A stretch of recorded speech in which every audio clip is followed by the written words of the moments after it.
इतिहास में कुछ नाम ऐसे होते हैं जो सिर्फ किताबों में नहीं, लोगों के दिलों और डर में भी जिंदा रहते हैं। वो एक ऐसी महिला थी जिनके एक फैसले से देश जीत सकता था और एक फैसले से देश सुलग भी सकता था। लोग उन्हें लौह महिला कहते थे क्योंकि वो कभी झुकी नहीं, कभी रुकी नहीं। उन्होंने दुश्मनों को हराया, देश को ताकत दी। लेकिन क्या होता है जब एक नेता का सबसे बड़ा फैसला उसी की सबसे बड़ी कमजोरी बन जाए? क्या होता है जब खतरा बाहर से नहीं बल्कि अपने ही करीब खड़ा हो? 31 अक्टूबर 1984, एक सुबह जिसने भारत को हमेशा के लिए बदल दिया। ये कहानी है सत्ता, फैसलों और उस कीमत की जो एक नेता को अपनी जान देकर चुकानी पड़ी। ये कहानी है इंदिरा गांधी की। वो सिर्फ एक नेता नहीं थी, वो फैसलों की पहचान थी। ऐसे फैसले जिन्होंने भारत को नई दिशा दी और दुनिया को चौंका दिया। 1971, जब उन्होंने एक ऐसा फैसला लिया जिसने इतिहास बदल दिया। एक युद्ध, एक नई शुरुआत और एक नया देश, बांग्लादेश का निर्माण। फिर आया एक और बड़ा कदम, बैंकों का राष्ट्रीयकरण। एक ऐसा फैसला जिसने आम लोगों को ताकत दी और व्यवस्था को बदल दिया। लेकिन हर ताकतवर फैसले के साथ विवाद भी बढ़ते गए और फिर आया वो समय जब देश के अंदर ही तूफान उठने लगा। पंजाब, अशांति, डर और बढ़ता हुआ खतरा।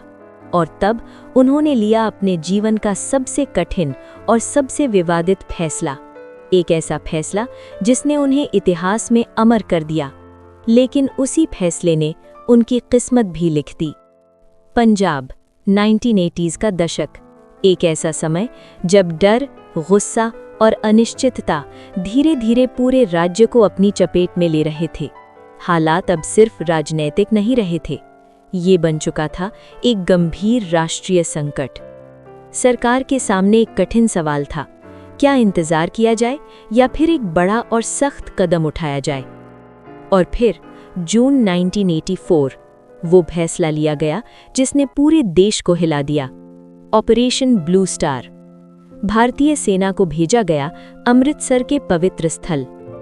मकसद था छिपे हुए हथियारबंद लोगों को बाहर निकालना और हालात पर काबू पाना।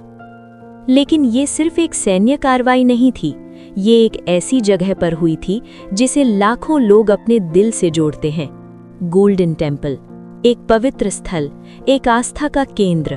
और जब वहां ये कार्रवाई हुई तो लोगों ने इसे सिर्फ एक ऑपरेशन नहीं बल्कि अपनी भावनाओं पर चोट के रूप में महसूस किया। गुस्सा बढ़ने लगा, सवाल उठने लगे और देश का माहौल धीरे धीरे बदलने लगा।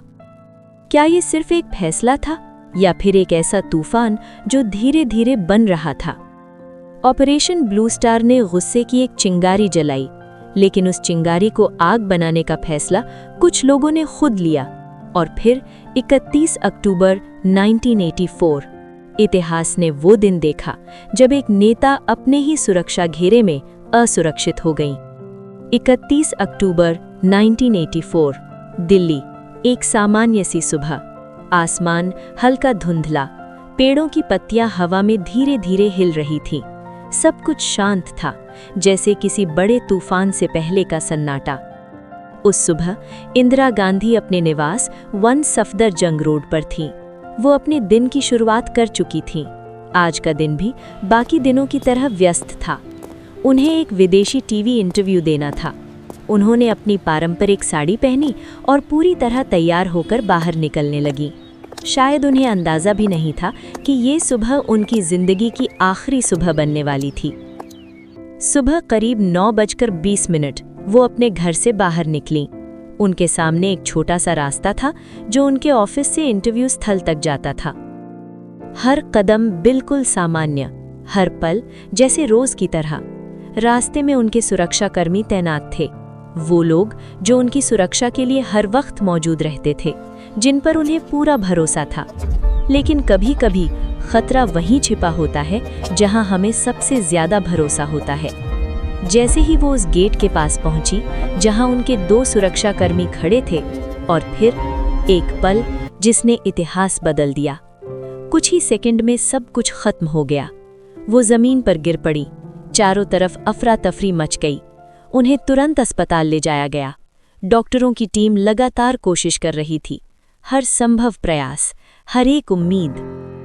लेकिन दोपहर होते होते भारत ने अपनी प्रधानमंत्री को खो दिया।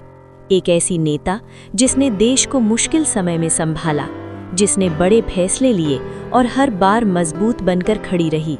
लेकिन उस दिन वो एक इंसान थी जो अपने ही सुरक्षा घेरे में सुरक्षित नहीं रह सकी।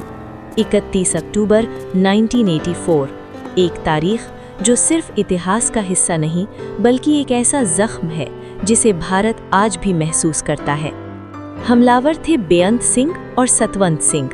इस घटना के बाद बेअंत सिंह को मौके पर ही सुरक्षा बलों ने रोक दिया, वो वहीं मारा गया। सतवंत सिंह को गिरफ्तार किया गया, बाद में अदालत ने दोषी ठहराया।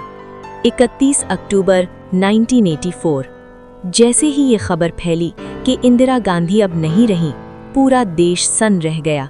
रेडियो, टीवी, हर जगह एक ही खबर। लोगों को यकीन ही नहीं हो रहा था कि देश की प्रधानमंत्री अब इस दुनिया में नहीं है। लेकिन ये सिर्फ शुरुआत थी। दुख के साथ साथ गुस्सा भी फैलने लगा। कुछ ही घंटों में दिल्ली और देश के कई हिस्सों में हालात बदलने लगे। भीड़ सड़कों पर उतर आई, डर और अफरा तफरी फैलने लगी। और फिर शुरू हुआ एक ऐसा दौर जिसे इतिहास कभी नहीं भूल पाएगा। 1984 एंटी सिख रायट्स। कई जगहों पर निर्दोष लोगों को निशाना बनाया गया। घर, दुकानें और जिंदगियां, सब कुछ प्रभावित हुआ। देश जो पहले ही सदमे में था, अब एक और गहरे दर्द से गुजर रहा था। सरकार और प्रशासन ने हालात को संभालने की कोशिश की, लेकिन जो नुकसान हो चुका था वो बहुत गहरा था। इसी बीच देश को एक नया नेतृत्व मिला, राजीव गांधी। राजीव गांधी ने प्रधानमंत्री पद की शपथ ली और देश को इस कठिन समय से निकालने की जिम्मेदारी संभाली। लेकिन 1984 के वो दिन भारत के इतिहास में हमेशा के लिए दर्ज हो गए। एक तरफ एक मजबूत नेता की विदाई और दूसरी तरफ एक ऐसा दर्द जिसे आज भी भुलाया नहीं जा सकता। इतिहास हमें सिर्फ घटनाएं नहीं बताता, वो हमें ये भी सिखाता है कि गुस्सा और नफरत कितना बड़ा नुकसान कर सकते हैं।